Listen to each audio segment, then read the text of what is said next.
전도서 7장 16절에서 20절 말씀. 지나치게 의인이 되지도 말며 지나치게 지혜자도 되지 말라. 어찌하여 스스로 패망하게 하겠느냐.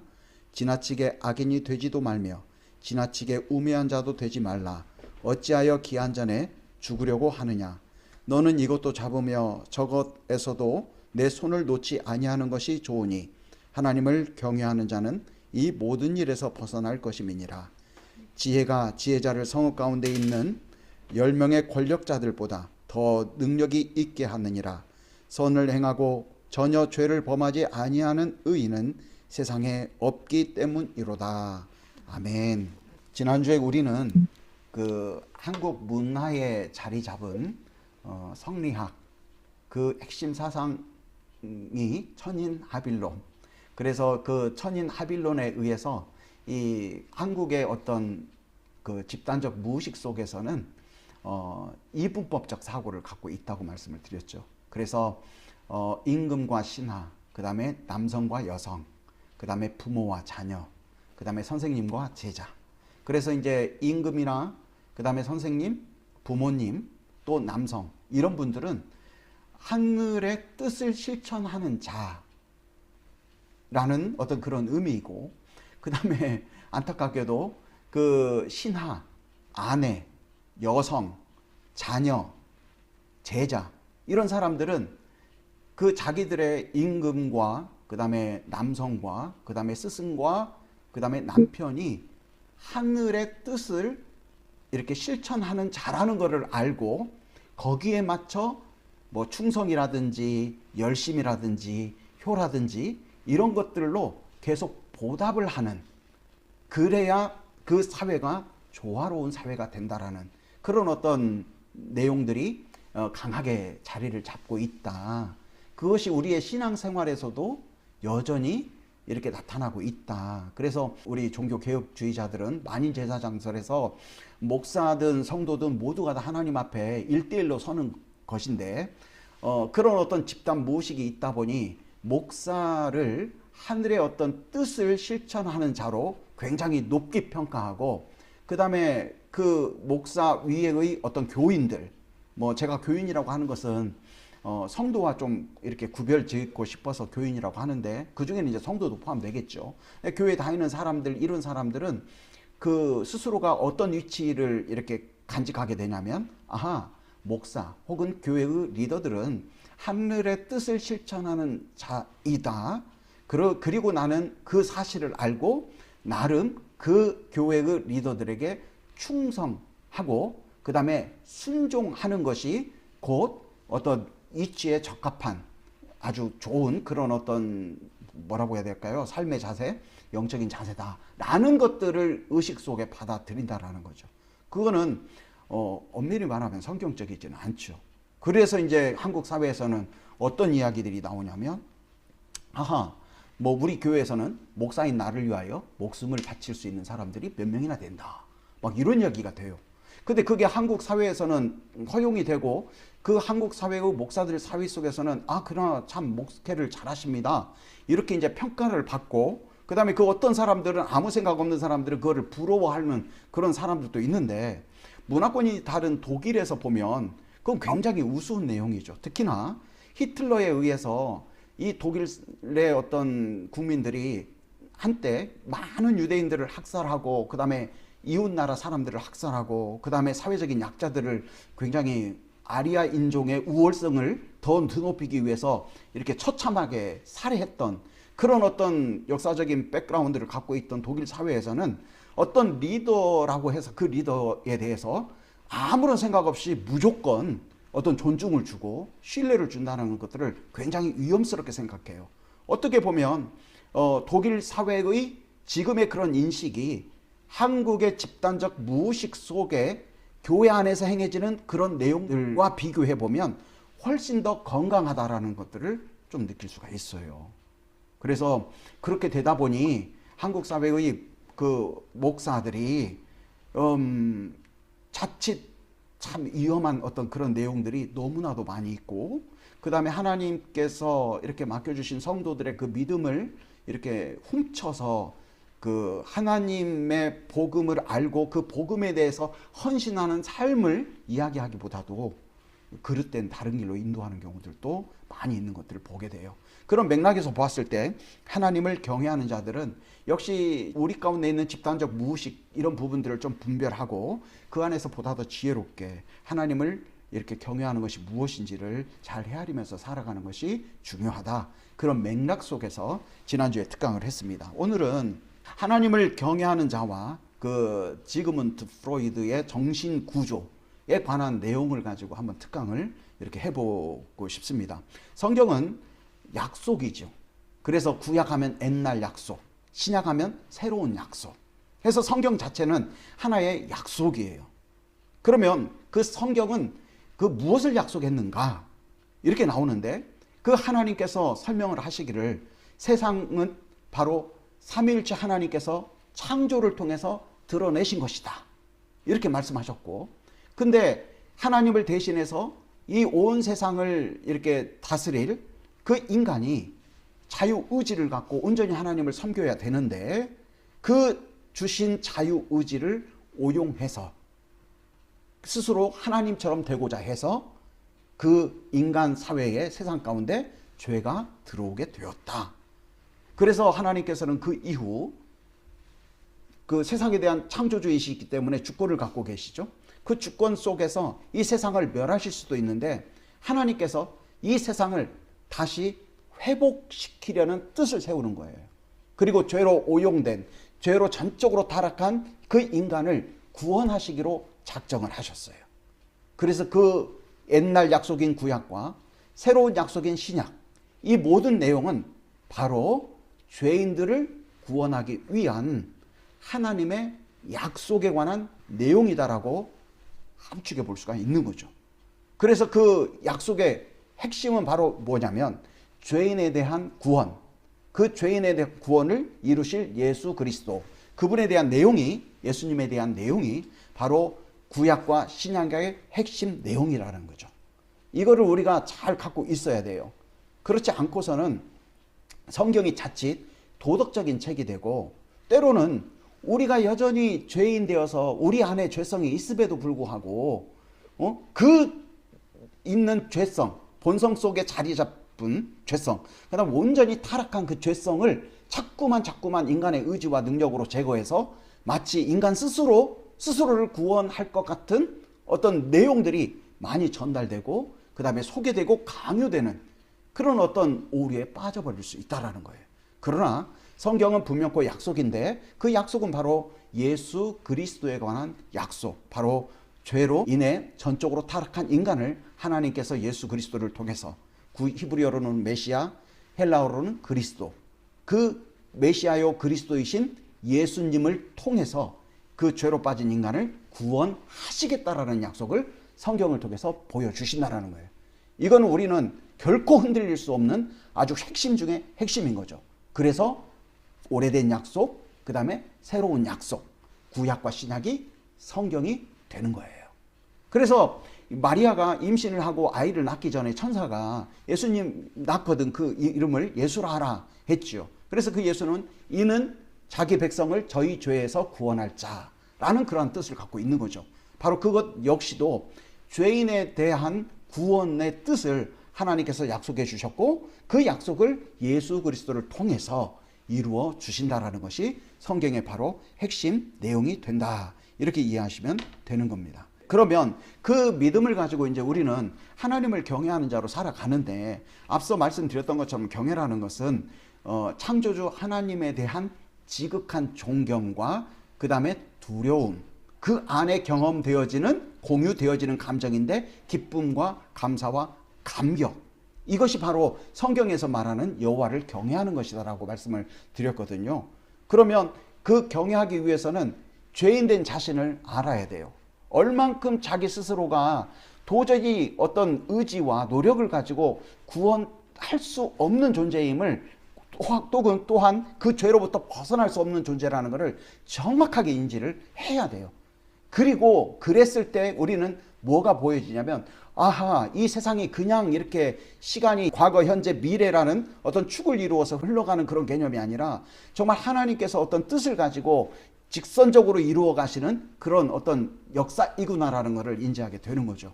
그래서 죄성을 철저하게 바라볼 수 있어야 되고, 내 안에 나올 수 있는 것은 결코 어떤 그 선한 것도 아니라 바로 하나님께서 이것들을 통해서 예수 그리스도를 통하여 용서해 주시고 그 다음에 은혜를 베풀어 주신 내용이구나 라는 인지가 정확하게 이루어질 수 있고, 그 일을 창조주 하나님께서 특히 계획하시고 이루셨구나 라는 것들이 우리 안에 이렇게 자리가 잡혀질 때 그 안에 얻어지는 하나님에 대한 지극한 두려움과 존경, 그리고 기쁨과 즐거움과 감격이 하나가 되어서 여호와를 경외케 되어지는 삶을 살아가는 거예요. 바로 저와 우리 여러분들이, 우리 그 베를린 아름다운 성도님들이 다 그런 존재라는 거예요. 그래서 우리는 여호와를 경외하는 자라고 이렇게 말씀을 드렸죠. 오늘의 그 말씀을 보면 전도서 7장 16절에서 20절인데 여기에 어떤 말씀이냐면, 지나치게 의인이 되지도 말며 지나치게 지혜자도 되지 말라. 어찌하여 스스로 패망하게 하겠느냐, 이렇게 되거든요. 여기 보면은 지나치게 의인이 되거나 지나치게 지혜자가 되면 스스로 패해서 존재가 없어진다라는 거예요. 지나치게 의인이 되거나 지나치게 지혜자가 되려고 하면 나중에 망해서 그 존재 자체가 없어져 버린다라는 거죠. 이게 바로 뭐냐면, 하나님께서는 우리 인간들을 예수 그리스도 안에서 선택해 주시고 은혜와 사랑을 주셔서 하나님의 백성, 또 여호와를 경외하는 자로 불러주시고 삼아 주셨어요. 근데 이제 우리가 그 하나님의 은혜와 사랑으로 그 다음에 예수 그리스도를 통해서 구원받은 자로서 의롭게 된 것인데, 마치 그 의가 어느 순간 뒤바뀌어져서 예수 그리스도를 통해 보여주신 하나님의 은혜와 사랑은 온데간데 없고, 내가 어떤 경건의 생활을 통해서 혹은 믿음의 생활을 통해서 그 지나치게 의인이 되려고 하는, 또한 지나치게 지혜자가 되려고 하는 그런 어떤 경향들이 있다는 거예요. 이거는 하나님께서 선택하셔서 죄인됨을 깨닫게 하시고 예수 그리스도 안에서 하나님의 백성이요 자녀 삼아주시는 자들에게는 나타나지 않아요. 왜냐하면 하나님의 선택이 완벽하기 때문에 이것이 자칫 혼돈하다가 깨달아져서 바른 방향성을 잡아서 가게 되는 것이 하나님의 선택을 받아서 죄인됨을 깨닫고 예수 그리스도를 구주로 영접해 하나님의 백성으로 살아가는 자들의 삶인 거예요.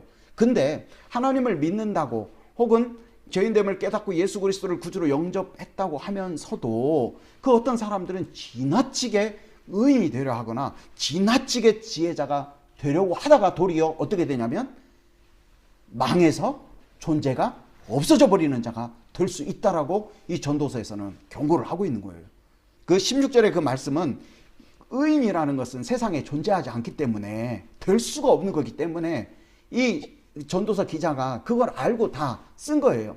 이 세상에는 모두가 다 의인이 될 수가 없고 인간의 힘으로는 그거를 달성할 수가 없는 거예요. 오로지 하나님께서 예수 그리스도를 통해 보여주신 은혜와 사랑만이 우리를 의롭게 해주는 거지, 우리가 지나치게 의인이 되려고 하고 지나치게 지혜롭게 되려고 해서 그래서 보다 더 하나님께서 원하시는 어떤 모습으로 내가 이렇게 만들어줘야 되겠다라는 의지를 가지고 될 수 있는 게 결코 아니라는 거예요. 그렇게 된다는 것 자체가 뭐냐면 이미 어떤 그 다른 지점에 와 있다라는 거예요. 그렇기 때문에 우리는 지나치게 의인이 되려거나 지나치게 지혜자가 되려고 해서는 절대 안 된다라는 거예요. 왜냐? 의인은 이 세상에 하나도 없기 때문에 그렇다라는 거죠. 그리고 이런 자들은 어떤 거냐면 죄로 인해서 스스로가 타락했다라는 걸 모르는 거야.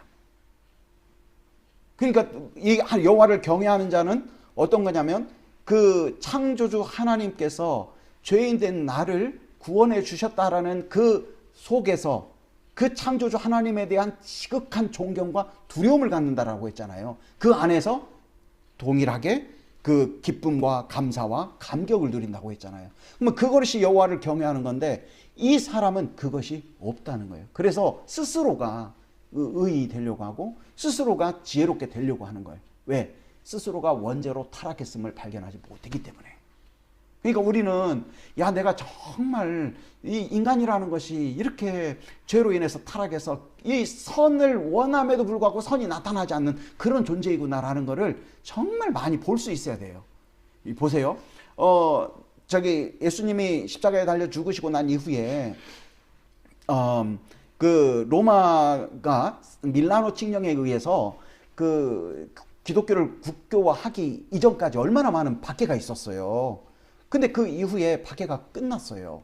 박해가 끝나고 밀라노 칙령에 의해서 기독교가 로마 시대의 국교가 됐잖아요. 더 이상 박해받는 종교가 아니었단 말이죠. 공인되어서. 그러니까 이제 사람들이 생각한 거예요. 야, 과거에는 그렇게 목숨까지 내놓으면서 저기 이렇게 신앙을 지켰는데 지금 국교화가 되다 보니까 너무 우리 신앙이 안일해진 거 아니야? 해서 그 사람들이 어떻게 했냐면 더 하나님을 생각하고 더 경건의 생활을 힘쓰기 위해서 무슨 주의가 형성이 됐냐면 그 수도원주의가 형성이 됐거든요.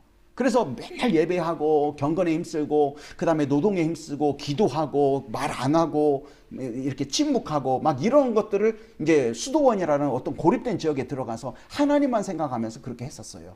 그리고 그들은 이제 물론 수도원이 중세를 관통해서 쭉 이어지는데 그 안에 좋은 일도 있어요. 사회 구제를 좀 많이 했다든지 아니면 뭐 경건 생활에 힘써서 많은 어떤 그 경건의 내용들을 만들었다든지 뭐 이런 어떤 긍정적인 요소도 있는데 나중에 수도원들이 어떻게 오염이 되냐면 그 많은 재산을 갖게 돼요. 이런 것들이 이제 무엇을 보여주는 거냐면 인간은 스스로 이렇게 선하다고 생각하는 것들을 이렇게 해 나가는 그 과정 속에서도 나중에 보면 악이 만들어지는 거예요. 원했던 선과 전혀 다른 요소들이 나올 수밖에 없다라는 거예요. 왜? 인간 자체가 죄로 인해 완전히 타락했기 때문에.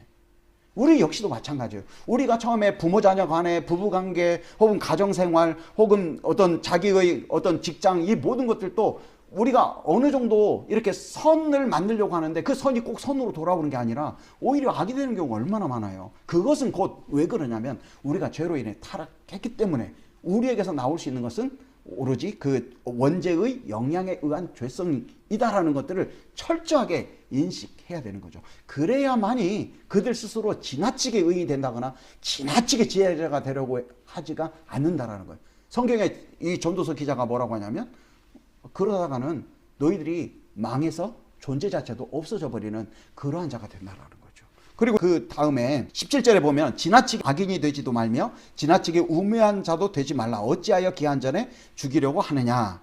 이거는 죄로부터 우리 인간이라는 건 완전히 자유로울 수가 없다라는 거예요. 그래서 이 17절의 내용은 뭐냐면 이런 사람들은 악한 마음을 가지고 의도적으로 악한 행동을 한다라는 거예요. 그래서 인간은 죄로 타락했기 때문에 스스로 타락한 존재라는 걸 인정하고 구원이 우리에게 없고 의라는 것이 우리에게 없고 하나님께서 예수 그리스도를 통해서 그 예수님을 믿음으로 말미암아 우리가 의인이라 칭함받는 그 부분에 핵심을 둬야지 스스로 죄인됨을 깨닫지 못하고 의인이 된다거나 지혜자가 된다거나 혹은 그 어떤 사람들은 아예 망해버려서 스스로가 우매하고 그 다음에 악한 것들을 함부로 행동하는 그런 어떤 경향들이 많이 있다라는 거예요. 그런 사람들은 결코 이렇게 멸망을 받을 수밖에 없다라는 거죠. 그래서 그 뒷구절에 보면은 뭐가 나오냐면 너는 이것도 잡으며 저것에서도 내 손을 놓지 아니하는 것이 좋으니 이제 이 말씀이 있는데 이 말씀 뭐냐면 16절과 17절 그 내용들을 네가 꼭 주목하고 꼭 마음속에 두어라는 그 의미예요. 지나치게 의인이 되려거나 지나치게 지혜자가 되려거나 또한 우매자가 되거나 악한 행동을 일삼는 이 모든 것들이 다 잘못됐다라는 거예요. 스스로가 죄인됨을 알지 못하고서 스스로의 구원을 위해서 아니면 아무런 어떤 구원과도 전혀 다른 그냥 그 죄된 상태 속에 계속 살아가 버리는 그런 사람이 된다라는 거죠. 그래서 이런 것들을 반드시 너희들은 주목하고 계속해서 관심을 가져야 한다라는 내용들을 이렇게 강조하고 있습니다. 하나님을 경외하는 자는 이 모든 일에서 벗어날 것이다 라고 이렇게 말씀을 하고 있어요. 바로 여호와를 경외하는 것, 그것이 곧 어떤 거냐면 죄인됨을 깨닫고 창조주 하나님께서 예수 그리스도를 통해 보여주신 은혜와 사랑에 대해서 갖고, 그 다음에 그걸로 인하여서 하나님에 대한 지극한 존경과 두려움과 감사와 기쁨과 즐거움을 갖고 있는 그 여호와를 경외하는 자, 그 자들은 이런 모든 것에서 지나치게 의인이 된다거나 지나치게 지혜자가 되거나 우매한 자가 되거나 악을 일삼는 그런 자들이 결코 아니라는 것들을 딱 설명을 해주고 있는 거죠. 그 뒤에 보면은 지혜가 지혜자를 성읍 가운데 있는 10명의 권력자보다 더 능력이 있게 하느니라, 이 말씀이 있는데, 그 말씀은 지혜는 예수님이거든요. 예수 그리스도를 통한 구원과도 관계되는 거예요. 그래서 죄인됨을 깨닫고 하나님께서 예수 그리스도를 통해 보여주신 은혜와 사랑, 그거를 알고 예수님을 구주로 영접해 여호와를 경외하는 자로 살아가는 그런 사람들은 거기에 보면 성읍 가운데 있는 10명의 권력자들보다 더 능력이 있게 하느니라. 이 말씀은 곧 뭐냐면, 과거에 그 통치자 밑에 10명의 신하들이 있었대요. 이 열이라는 것은 굉장히 많다는 의미예요. 그 신하들, 10명의 신하들, 굉장히 많은 똑똑한 신하들이 그 한 통치자 권력자들을 위해서 이런저런 정치에 도움이 될 만한 내용들을 다 이렇게 해줘서 통치자가 통치나 정치를 잘 해나갈 수 있도록 해줬다는 거예요. 그 내용을 가지고 와서 이 부분에 쓰는데, 여호와를 경외하는 자, 곧 그 사람은 지혜를 갖고 있는 지혜자인데, 그 사람은 성읍 가운데 10명의 똑똑한 신하들을 둔 그 통치자보다도 비교할 수 없는 그 능력을 갖고 살아가는 그런 존재들이 된다는 거예요. 그래서 이 말씀은 우리가 흔히 믿음 생활을 하면서 혹은 여호와를 경외하면서 살아가는 데 있어서 스스로가 죄인됨을 깨닫고 예수 그리스도를 통해 보여주신 하나님의 구원과 은혜를 이렇게 뒷전으로 하고 어느 순간 나도 모르게 신앙적인 열정, 그 다음에 어떤 경건의 내용, 이런 것들을 채워서 스스로가 그 어떤 신앙이 좋다? 이런 것들을 표현해버리는 잘못된 방향으로 나아갈 수 있는데, 이 전도서의 말씀은 그것은 잘못됐다라고 이야기를 하는 거예요. 지나치게 의인이 되려거나 혹은 지나치게 지혜자가 되려거나 혹은 지나치게 우매한 자가 되려거나 지나치지도 않죠. 그건 아예 화인 맞은 양심처럼 자기 마음대로 죄 속으로 살아가 버리는 이런 모든 것들, 결코 너희들은 그런 것들을 잘 보면서 여호와를 꼭 경외하는 자로 살아라. 여호와를 경외하는 건 뭐냐면 죄인됨을 깨닫고 예수 그리스도를 통해 보여주신 하나님의 구원과 은혜에 대해서 이렇게 생각하면서 하나님에 대한 지극한 존경과 감사와 감격과 즐거움, 그거를 가지고 살아가는 그런 자들이 바로 너희들 여호와를 경외하는 자들이다. 근데 그런 사람들은 어떻게 하냐면, 과거에 아수르나 페르시아나 로마 시대 때 그 많은 신하들, 훌륭한 신하들이 한 통치자를 위대하게 만들었던 그것과도 비교할 수 없을 정도로 정말 하나님께서 그들을 강하게 붙들어 주실 것이다라는 그 약속으로, 말씀으로 이 말씀을 주신 거죠. 그래서 여호와를 경외하는 자들은 바로 죄인됨을 깨닫고 예수 그리스도를 구주로 영접해서 창조주 하나님에 대한 지극한 존경과 그 다음에 감사와 감격과 기쁨, 즐거움을 가지고 이 일상을 살아가는 자들이 곧 여호와를 경외하는 자들이다, 이거죠. 그래서 이 말씀이 이렇게 여호와를 경외하는 자들인데, 자, 그렇다면 이제 프로이드의 그 정신구조 이론을 한번 이렇게 생각해 볼게요. 이거는 그냥 한번 들어보세요. 프로이드는 체코, 거기서 태어났고 오스트리아 빈에서 이렇게 그 정신분석학을 했죠. 그래서 그 사람은 현대 심리학, 그 다음에 정신분석학의 기초를 다졌던 그런 사람이에요. 그리고 이제 그 사람은 19세기 말부터 20세기 초에 이렇게 살았는데, 그 사람은 새로운 지평을 열었죠. 그래서 과거에는 개념이 없던 새로운 개념을 만들었던 게 뭐냐면, 바로 인간의 행동은 무의식의 영향을 받는다라는 거예요. 그 전에는 무의식이라는 개념이 없었어요. 근데 의식의 수준을 의식과 전의식과 무의식으로 나눴고, 이 인간의 행동은 의식을 가지고 하는 경우도 있지만 상당히 많은 부분이 어떻게 무의식 속에서 표현되어진다라는 거죠. 그러면 그 무의식 속에는 뭐가 들어있느냐? 뭐 어렸을 적의 경험이라든가 이런 것들이 들어있다, 이렇게 설명을 했어요. 인간의 성격 혹은 정신 구조를 또 이 프로이드는 나눴어요. 어떻게 나눴냐면, 원초화와 자아와 초자아로 구분을 했어요. 그래서 이 원초화는 어떤 거냐면 본능으로 움직이는 거야. 쾌락. 그래서 나오는 게 뭐냐면 공격성.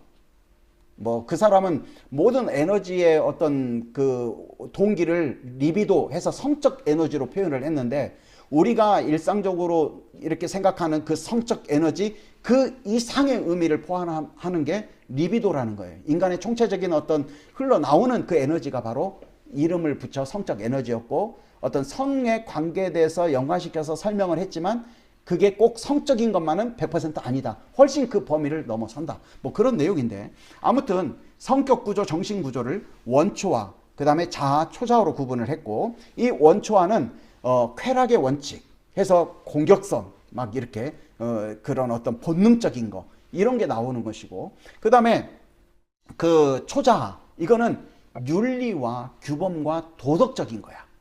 그래서 여기는 무슨 원칙이 따르냐면 양심이라는 원칙이 있어.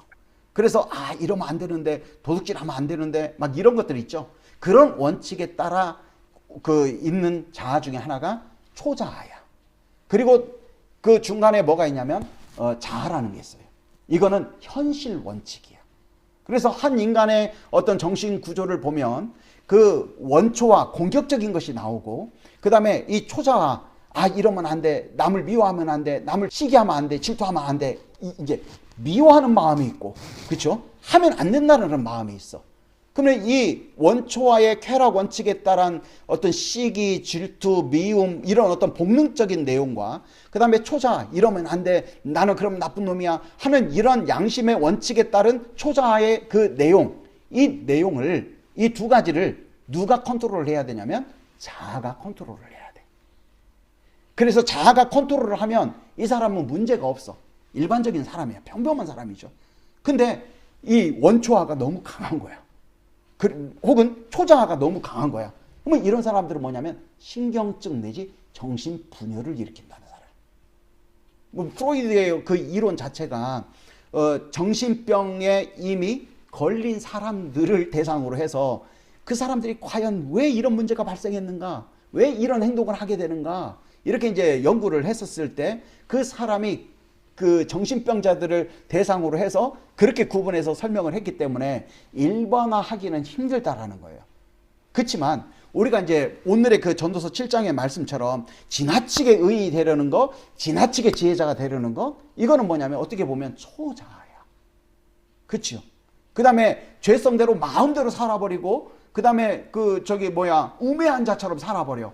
그런 사람들은 뭐냐면 원초아가 강한 사람인 거죠. 근데 우리가 이제 이렇게 신앙생활을 하다 보면 우리는 죄로 인해서 타락한 내 안에 나올 수 있는 것은 죄성밖에 없다라는 것을 인지하면서 이 속에서 예수 그리스도를 통해서 구원해 주신 하나님의 은혜와 그 사랑을 아는 사람들은 어떻게 여호와를 경외하는 자로서 아무런 문제 없이 자연스럽게 나가거든요. 근데 이런 어떤 그 죄인에 대한 깨달음 없이, 그 다음에 창조주 하나님께서 예수 그리스도를 통해서 구원해 주시고 은혜를 베풀어 주신 것에 대한 이해 없이 무조건 어떤 성경의 내용, 네가 교회를 다니면 이런 사람이 되어야 돼, 이렇게 했다가는 무엇이 강화가 되냐면 이 초자아가 강화가 되는 거예요.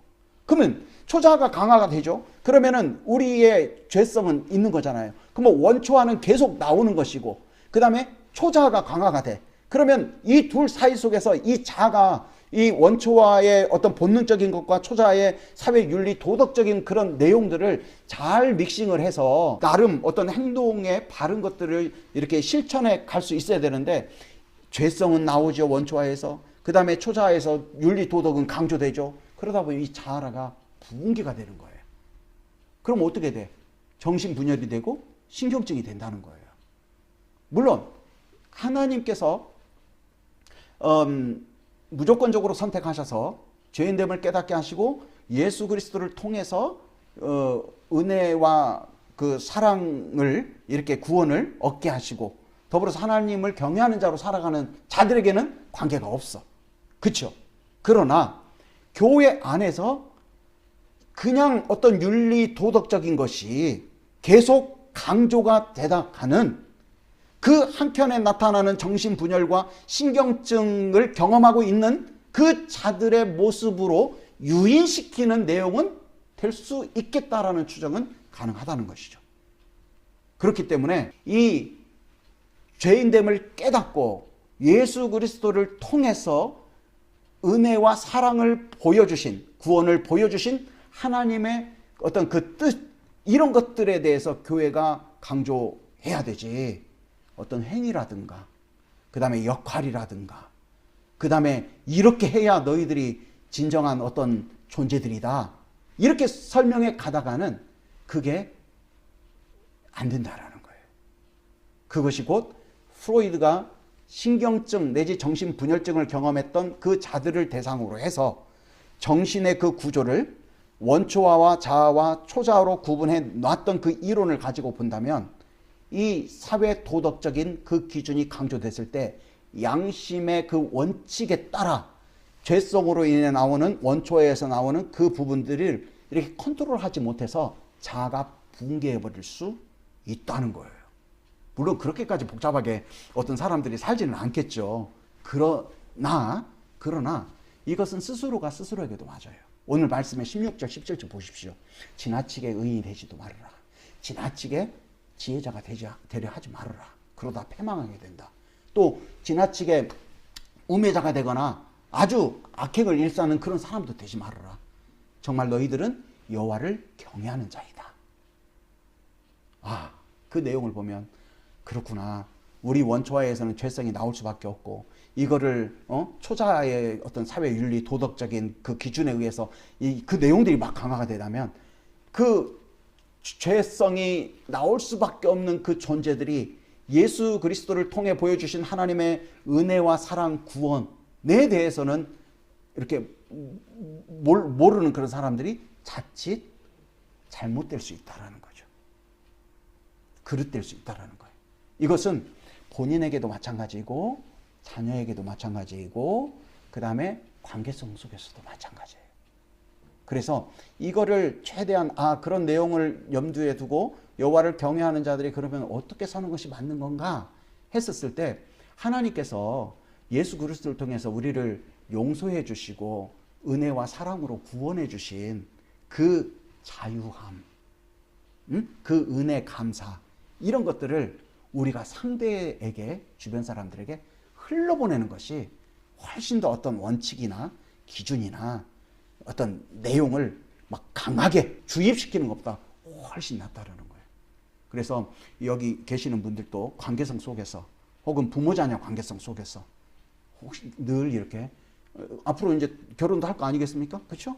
그러면은 그 배우자와 관계성 속에서 그 다음에 부모 자녀 간 관계성 속에서 자유함으로 더 나아가는 것이 훨씬 더 하나님께서 일반 은총 속에 베풀어 주신 더 많고 더 좋은 것들을 찾아가는 지혜로운 방법이 아닐까 그런 생각을 합니다.